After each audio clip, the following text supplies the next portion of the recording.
Hey guys, I am back and today I'm going to be doing a concealer showdown. As I've mentioned kind of in my plan to pan and a couple other videos, I let my concealer collection get out of control. I currently have 6 concealers in front of me.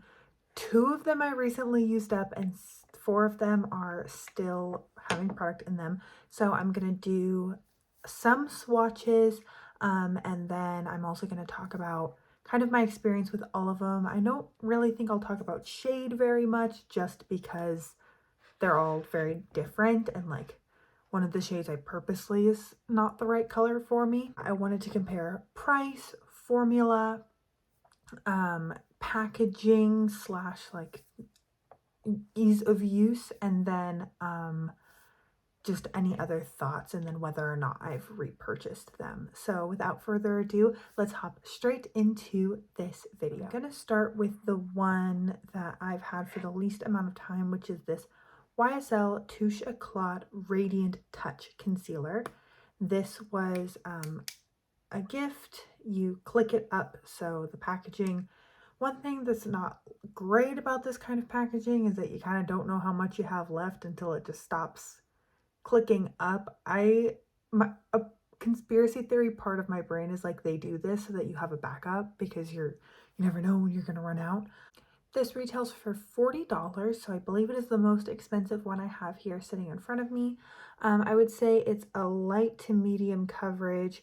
Obviously, it's not the perfect color for me. I think the Radiant Touch one is a slightly different formula than the original Touche Éclat, but it does blend well. I would say that if like you really want very minimal coverage, this could be good for you, but it does kind of blend out. It definitely, obviously this little blemish that has, it's going through a process right now, guys. It would not cover this. This I like when I just want to look a little bit more awake, and I usually use it in conjunction with other products. This is not a product that I would just apply all over my face. Maybe if it was in a slightly better color for me, I would be tempted to do that, but I just think that this is a nice on-the-go concealer. It blends out really easily, and I have not repurchased it, and I don't think I will. The next concealer is one that I have repurchased and unfortunately is used up, and it is this Ilia True Serum Skin Concealer. And this is in the shade, oh sorry, this Touche Éclat was in the shade 4.5.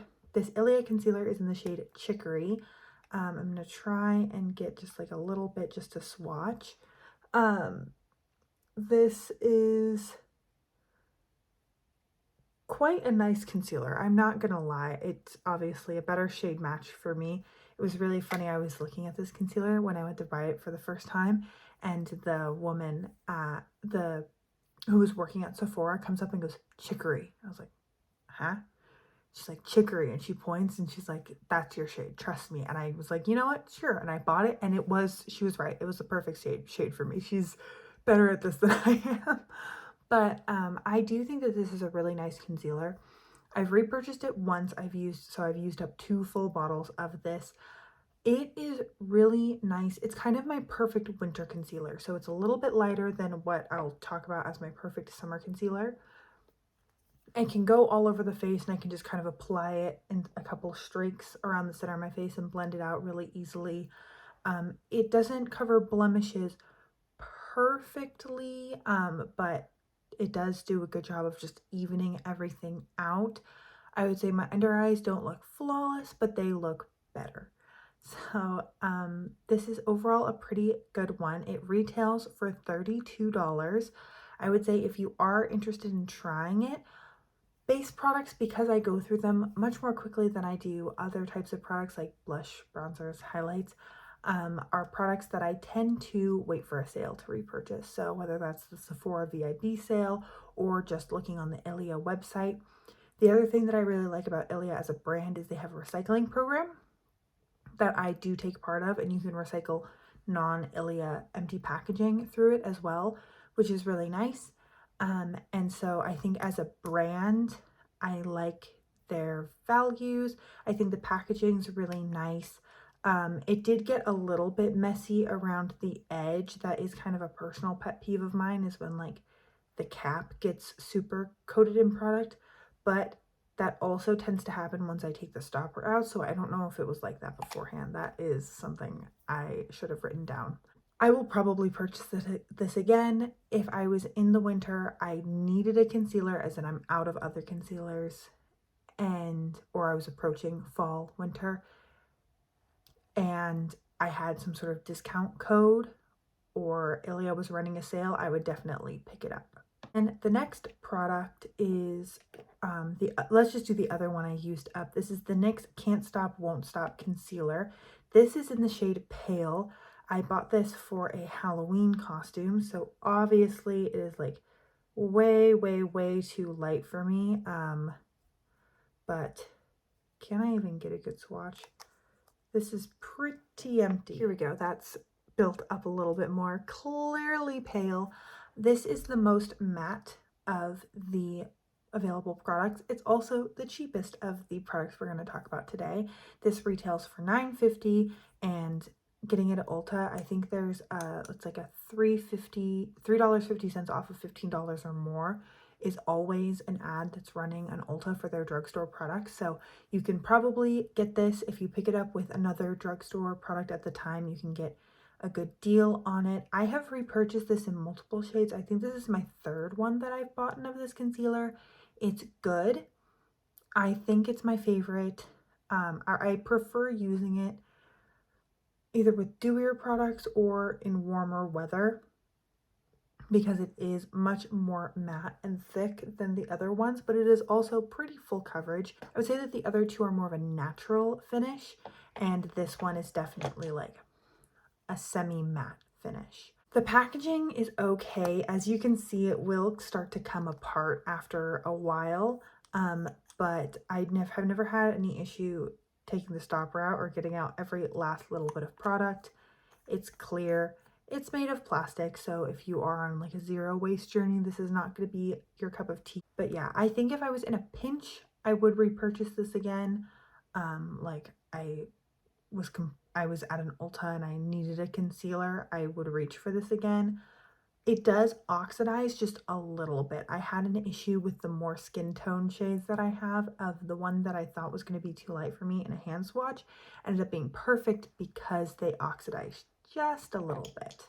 Then the next one I wanted to talk about is my Clinique Even Better All Over Concealer. I got this one because it was a part of the Ulta 21 Days of Beauty sale, and I am pretty happy with it. I wish I had gone one shade up. I think this is one where like the naming conventions is a little bit interesting. This is WN Stone number 38, and this is like a light medium. I guess maybe I am a light medium, but then the next shade up that was a neutral shade was like pale or sand or alabaster or something like that, and so that's why I ended up opting for this one. This one I think is the best at covering blemishes of the 6 that I'm going to talk about today. This is going through something, but up until now, whether or not I'm using this concealer on the rest of my face, just take a little bit, dab it, and then let it sit for like about a minute and kind of start to dry a little bit. And then when you blend it out, it looks seamless. It usually blends in really well with the rest of my skin. Obviously right now it is starting to get a little scabbed over, so that is why product is not sticking to it. But this is a great blemish concealer if that is something that you want from a concealer, or if you're someone who doesn't mind having a concealer that you use under the eyes that's different from one that you get that matches your face perfectly to spot conceal. So it is great for that. I do think it's a good under eye concealer. Not my favorite. I do notice a little bit of lines and sometimes some dryness with this. So I would say if I was going to pick whether I use it as a spot concealer or as an under eye concealer, I would lean more towards a spot concealer. I would say it has a natural finish that definitely leans slightly on the matte side. I wouldn't call it matte, but it's a natural, definitely not dewy finish. And it retails for $31. So that is kind of in the middle of the road. We've got like our most expensive is $40 and then our least expensive is $10. So yeah, this is kind of in the middle. A good concealer. I don't know if I would repurchase it. Then the next one is one that I have repurchased two. I think this is my third one, and that is the RMS Beauty Uncover Up Concealer. I have the shade 22. I said WN38 Stone. I already gave you the shade for that. This is one of my favorite concealers, especially in the summer. This is like a perfect shade for me. It leans a little bit dark for me right now. It's kind of a thick, creamy consistency. It's obviously in a pot, not in a dough foot. And then I just think that this blends out so beautifully. It has a slightly dewy finish. It does set down well with powder. I have frequently gone in with a dense foundation brush and just picked up some product and kind of stippled it around and then blended it out, and it's just a full face concealer foundation in like a minute. It's really easy to use. I love the glass packaging. I do like RMS as a brand and kind of the aesthetic and the environmental impact that they go for. I do think that this is a very nice concealer. It is not the most full coverage. I would say NYX and Clinique are higher coverage, and then RMS and Ilia are kind of in the middle, and then YSL is towards the sheerest. So it's not the most full coverage. You'll still see a little bit of darkness peeking through on my under eyes, but for day to day, that does not bother me, especially in the summer when things are hot and sweaty and I don't want to be wearing a ton of makeup on my face. I think I put it on, it's really quick and easy, and I feel more put together. I will definitely be repurchasing this. This retails for $39, so it is up there. It does last me a good while. I think my previous one lasted me like 6 months of use. Of course, it's hard to quantify that because I don't know if I was wearing makeup every single day for those 6 months, but yeah, these are so nice. And again, Sephora VIB sale, RMS website sale, just looking for something like that if you are interested in trying it. But I think as far as cost per use, I really gotten a lot of value out of it. And then I also reuse the jar. I will put other products in it. If I scrape out the last little bit of a lipstick or a blush, I'll put it in here. Or a foundation when I want to travel. If I want like a foundation or a primer or something, I'll stick them in here and I'll travel with it because it's so compact and easy to use. And then the last concealer that I have to talk about today is this Kosas Revealer Concealer. I have the shade 03W. I have to admit, I was unsure if I should try this or not because I had already found Ilia and RMS. And I was like, do I really need it? And then I thought, okay, what if I do like a clean concealer video? So the concept for this video started with just comparing the Ilia, RMS, and Kosas. Then I decided just to throw them all in because not everyone cares about like clean or sustainable brands, and I might as well review everything that I have. This I like a lot more than I thought I was going to. It blends out really well. It's a much thinner consistency. It's very lightweight, blends in well with my skin tone, and is I would say like a satiny, slightly dewy finish. Sets down well with powder. This is what I'm wearing today, so if you like the effect, I guess, that is what I'm wearing. I really like it. I think for me, it comes down to shade eventually as far as what I would repurchase. This retails for $30. So it's, if I was going to pick between this and the Ilia, it does depend a little bit on what shade works better for me. I think the Ilia concealer is like my perfect winter shade and the RMS is my perfect summer shade. So I don't know if I would necessarily repurchase this one again. Maybe I might go back and swatch some more and kind of try them out. It's kind of a toss-up. I don't know. I really like this one right now, but then I really like the Ilia one when I'm using it. It might be that I rotate between the three. I think that this one is slightly higher coverage than the Ilia and RMS ones, but nothing crazy.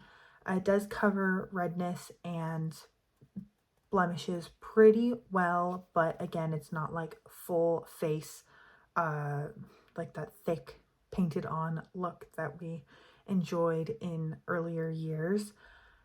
So I would say that it's definitely comparable to RMS and Ilia, which up until I tried this were kind of my gold standards.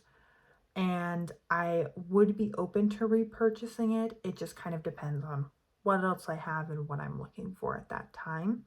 I do like the packaging. It is plastic, I believe. So if that is something that you are trying to avoid, that could be a consideration. But I do enjoy the packaging and it does not get unnecessarily messy. It is very clean.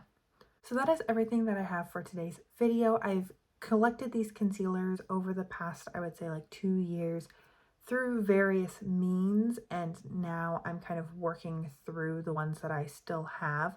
I have enjoyed all of them, but I do have my favorites, and I think that concealer can be a really personal thing. So if there's something that I said today that sounds like your perfect concealer, even if it's not my perfect concealer, obviously we all have our different preferences, and that's why I thought that making this video might be a little bit informative.